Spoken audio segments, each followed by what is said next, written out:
This sketch comedy show is one of the longest-running network television programs in the United States. Welcome to WatchMojo.com, and today we're taking a look at the history of Saturday Night Live.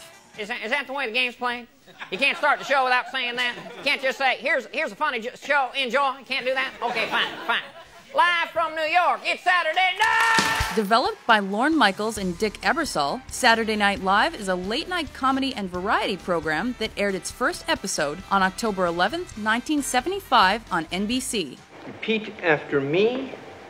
I would like to feed your fingertips to the Wolverines. To the Wolverines. Following its premiere, the show's immediate success turned its cast members into bona fide stars. Known as the not ready for primetime players, the initial lineup consisted of actors such as John Belushi,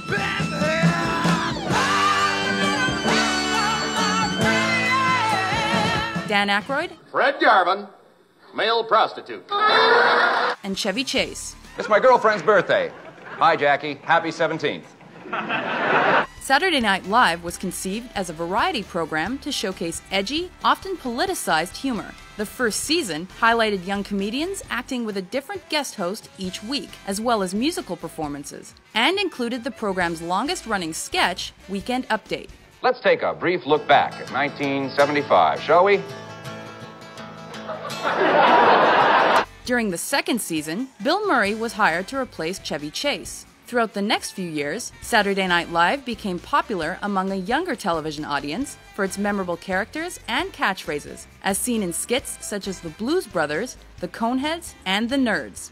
Oh, Bob, I don't like Todd in that way. Season 5 was fraught with tension and personal problems behind the scenes. This led to the departure of Lorne Michaels and many of the cast and crew, including writer and featured player Al Franken. I mean, let's be reasonable. Here I am, Al Franken, one of NBC's few bright spots, and I'm forced to compete for taxis with you ordinary people out on the street.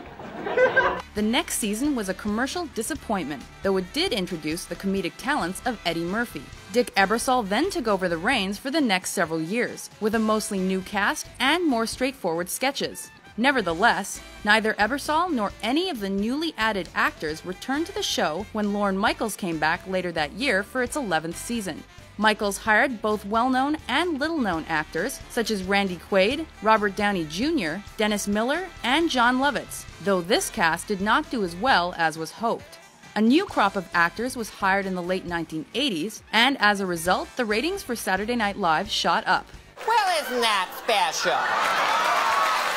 There were also quite a few popular recurring sketches during this time, like Pumping Up with Hans and Franz and Wayne's World.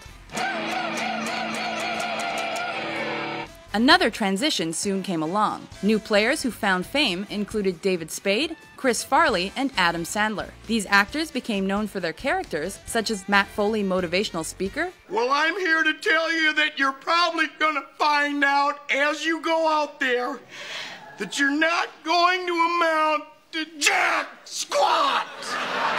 And Opperman, respectively.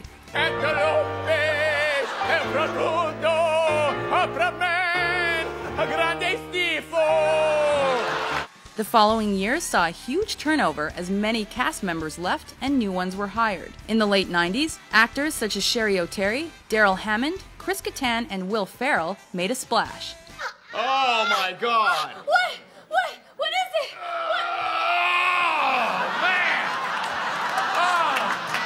Some of their notable sketches were the overzealous Spartan cheerleaders, Celebrity Jeopardy! I'll take famous chitties for 400.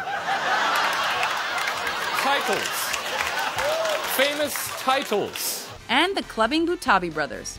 At the beginning of the 21st century, they were joined by Tina Fey and Jimmy Fallon, who became particularly successful as co-anchors of Weekend Update. I'll tell you one celebrity you won't see on the big penis list, Mr. Jimmy. Changes continued in 2005 with the addition of featured players Bill Hader, Kristen Wiig, and Andy Samberg. The latter half of the decade became known especially for the SNL digital shorts, produced by the Lonely Island comedy troupe. It can thus be said that Saturday Night Live has not been afraid to push the boundaries of comic relief. After having launched the careers of many performers, the Emmy Award-winning program is a pop culture staple. I got a fever. And the only prescription is more cowbell.